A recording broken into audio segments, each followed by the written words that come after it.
నేను శారదనండి. నేను విష్ణు పురాణం 3వ అంశంలోన 13వ अध्याय చదువుతున్నాను. मैं शारदा विष्णु पुराण का तृतीय अंश का 13वां अध्याय पढ़ रही हूँ। श्राद्ध प्रेत कर्म आदि का विचार।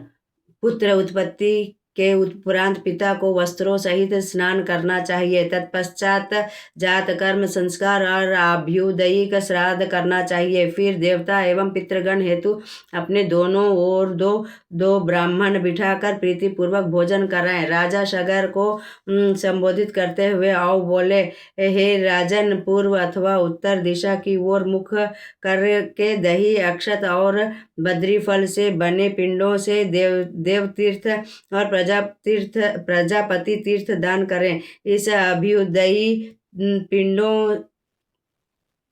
अभ्युदयी श्राद्ध से नंदी मुख पितृगण प्रसन्न होते हैं। कन्या एवं पुत्र विवाह में गृह प्रवेश, पुत्र के नामकरण, चूड़ाकर्म आदि संस्कार में नांदी मुख नाम पितृगण का पूजन करें। हे राजन, अभ्युदयिक श्राद्ध पितृ पूजा के पश्चात अब मैं तुम्हें प्रेत क्रिया विधि बतलाता हूँ। बंधु बांधव एवं स्वजनों को चाहिए कि सब को उचित विधि से स्नान कराने इसके उपरांत पुष्प मालाओं का अर्पण करके गांव से बाहर शवदाह करें। पुनः जलाशय में स्नान करें और दक्षिण दिशा की ओर मुख करके इस मंत्र का आचरण करें, यत्र तत्र स्थित दनकाय। उसके बाद गोधूली के समय ग्राम प्रवेश करें और अशौच क्रिया से निवृत्त होकर पृथ्वी का तृण की शैया पर शयन करें।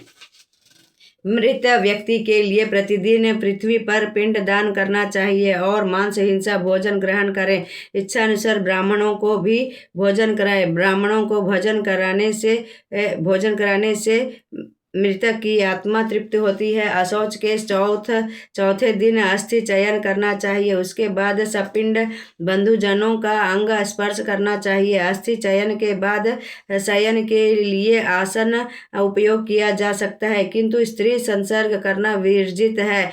बालक, पतित और तपस्वी की मृत्यु पर जल, अग्नि और फांसी आदि लगा कर आत्महत्या करने पर शीघ्र ही अशौच की निवृत्ति हो जाती है। मृत व्यक्ति के परिवार का अन्न कदापि ग्रहण न करें। ब्राह्मण का अशौच 10 दिन का, क्षत्रिय का 12 दिन और वैश्य का अशौच 15 दिन का होता है। शूद्र की अशौच निवृत्ति 1 माह की होती है। अशौच के अंत में 3, 5, 7 और 9 आदि ब्राह्मणों को भोजन कराएं और उनके बचे हुए जूठन भोजन से पिंड दान करें।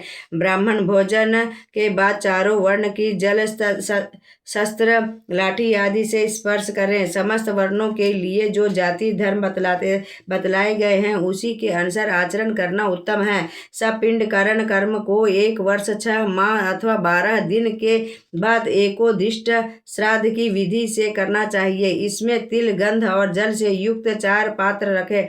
इसमें 1 पात्र मृतक का और 3 पात्र पितृगण के निर्धारित हैं।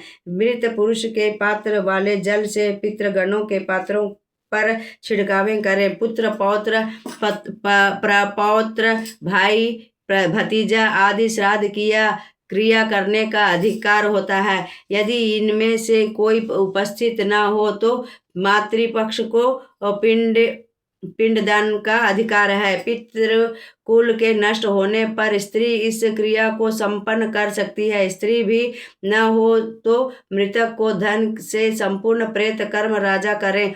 3 प्रकार के प्रेत कर्म बतलाए गए हैं, पूर्व कर्म, मध्यम कर्म और उत्तर कर्म। दाह से लेकर जल, शस्त्र आदि स्पर्श पूर्व कर्म है। प्रत्येक माह में जो एकोदिष्ट श्राद्ध किया जाता है उसे मध्यम कर्म कहते हैं। पिंडदान के पश्चात जो पितृ कर्म किए जाते हैं वे उत्तर कर्म कहलाते हैं। माता, पिता, पुत्र, राजा आदि पूर्व कर्म कर सकते हैं और उत्तर कर्म मात्र पुत्र, दौहित्र अथवा उनकी संतान ही कर सकते हैं। मैं शारदा